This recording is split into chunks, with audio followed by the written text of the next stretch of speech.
Hi friends, welcome to my channel. ఈ video మనం director Jyothi Krishna గారు దర్శకత్వం వహించిన hits flops all Telugu movies list Harihara Veeramallu movie వరకు తెలుసుకుందాం ఫ్రెండ్స్. ఒకటి నీ మనసు నాకు తెలుసు.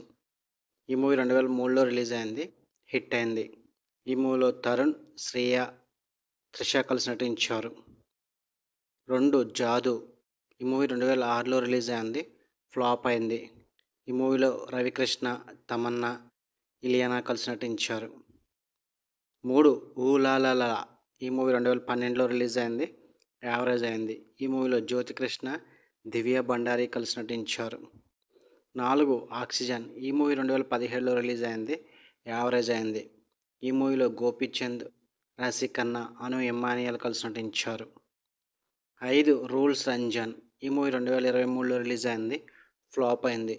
ఈ మూవీలో కిరణ్ అబ్బవరం, నేహా శెట్టి కలిసి నటించారు. 6 హరిహర వీరమల్లు అప్కమింగ్ మూవీ. ఈ మూవీలో పవర్ స్టార్ పవన్ కళ్యాణ్, నిధి అగర్వాల్ కలిసి నటిస్తున్నారు. ఈ మూవీకి మొదట జాగర్లమూడి రాధాకృష్ణ క్రిష్ గారు దర్శకత్వం వహించారు. కొన్ని కారణాల వల్ల ఆయన తప్పుకోవడంతో ఈ మూవీని జ్యోతికృష్ణ గారు డైరెక్షన్ చేస్తున్నారు. ఇవి జ్యోతికృష్ణ గారి డైరెక్షన్లో వచ్చిన hits flops all Telugu movies list Harihara Veeramallu movie వరకు. వీడియోని లైక్ చేయండి, షేర్ చేయండి, అలాగే మా ఛానల్ని సబ్స్క్రైబ్ చేసుకోండి. Thank you for watching.